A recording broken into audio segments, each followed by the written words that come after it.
Pada episode sebelumnya kita diperlihatkan seorang aktor terkenal yang akan melakukan pemeriksaan statusnya di Serikat Hunter. Dia sengaja beralih menjadi seorang hunter sebagai pelarian, karena skandal sudah buntingin anak Pak Kades. Jadi untuk menutupi kasusnya sekarang, dia rela banting setir jadi kuli agar nama baiknya bisa terjaga.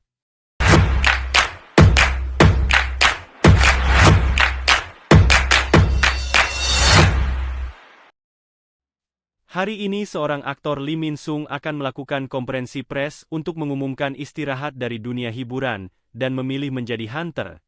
Tak lama para petinggi Guild Hunter datang untuk menyaksikan acara pemeriksaan kembali status seorang hunter, tapi yang jelas bukan orang tolil ini. Yunho dan Choi Jongin berdebat siapa yang lebih layak untuk mendapatkan kontrak dengan Sung Jinwoo. Sedangkan Jinwoo yang baru datang, merasa terganggu dengan banyaknya media yang datang untuk meliput sang aktor. Malahan seorang penjaga menghalanginya untuk masuk ke gedung.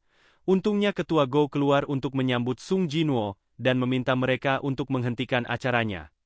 Kedua ketua Guild Hunter tadi sudah menunggu di dalam untuk menyaksikan secara langsung pemeriksaan status Jinwoo. Ketika berada di dalam ruangan, seorang pegawai memintanya untuk mengeluarkan skill yang dia miliki. Tapi Jinwoo hanya mengeluarkan satu bayangan untuk mengidentifikasi jika dia seorang ahli sihir.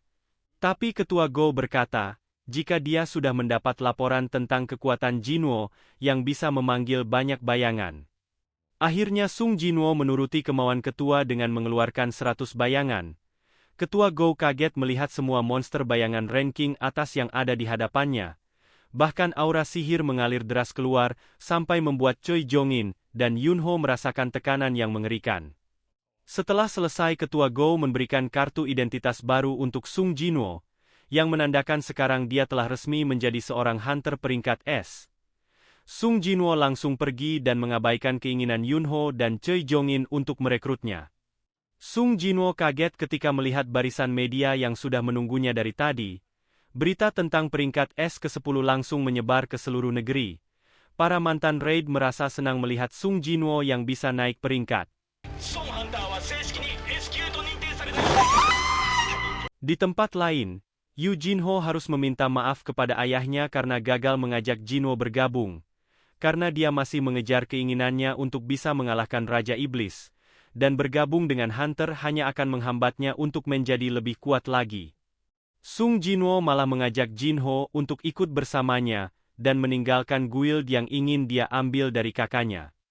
Ayahnya sangat kecewa dengan keputusan yang diambil oleh Jinho, karena dinilai tak bertanggung jawab setelah banyak menghabiskan dana, dan malah memilih pergi. Meski begitu, Jinho memilih untuk tetap meninggalkan guild agar bisa mendukung Sung Jinwoo menaklukkan Istana Iblis. Dan itu artinya dia harus angkat kaki dari rumah yang ditinggalinya sebagai konsekuensi apa yang dia lakukan pada ayahnya. Setelah keluar dari Serikat Hunter, Sung Jinwoo langsung pergi ke toko artefak untuk mencari perlengkapan dalam menaklukkan Istana Iblis. Pelayan toko merekomendasikan sebuah mantel yang bisa menahan panas yang dipadukan dengan cincin sihir air. Sung Jinwoo terkejut melihat harga yang diberikan kepadanya, dan berusaha untuk mendapatkan diskon dari toko. Si pelayan malah menantangnya untuk menghancurkan kaca pelindung untuk mendapatkannya secara gratis. Si pelayan sesumbar sudah menggunakan kaca spesial yang diperkuat oleh mana. Jinwoo merasa tertantang untuk bisa memecahkannya, karena dia menilai jika pelindungnya masih terasa lemah. Si pelayan langsung kaget dan berkata, jika semua ucapannya hanyalah candaan, karena takut membuat guncangan besar yang menyebabkan alarm berbunyi. Si pelayan tidak menyangka jika aura yang keluar sampai bisa membuat goresan besar pada kacanya. Dan ketika Sung Jinwoo menanyakan harga sebuah golok kepada pelayan, dia kembali dibuat terkejut oleh harga yang tak masuk akal. Kemudian Sung Jinwoo mengeluarkan golok miliknya untuk ditaksir harganya oleh pelayan toko. Si pelayan membuat Jinwoo terkejut lagi karena memberi harga 100 juta untuk golok miliknya.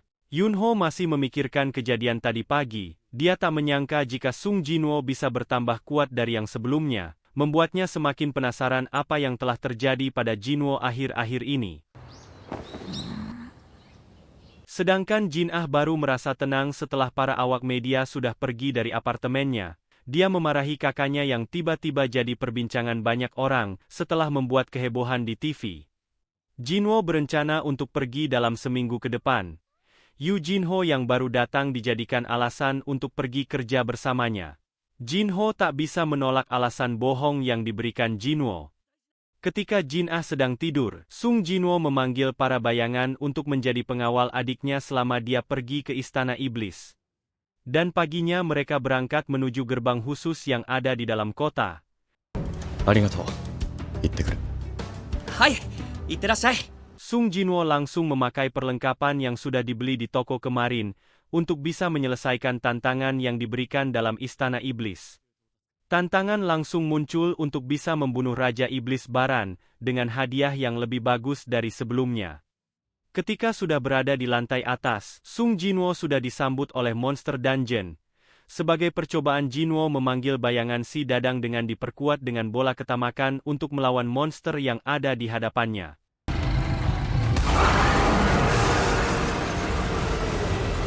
Dengan sihir api yang sudah mendapat penguatan, si Dadang langsung menghabisi monster dungeon sampai tidak tersisa. Ibunya sangat khawatir ketika Yu Jinho memilih untuk meninggalkan rumah. Tapi ayahnya merasa bersyukur jika berkurang satu beban yang ada di rumahnya. Ayah Jinho tiba-tiba merasa ada yang aneh dengannya, dan tiba-tiba pingsan di depan istrinya. Setelah dirawat di rumah sakit, dokter berkata jika dia mengidap narkolepsi, yang akan membuatnya merasa ngantuk berlebihan, dan akhirnya dia akan tertidur selamanya, sama dengan yang Ibu Jinwo alami saat ini.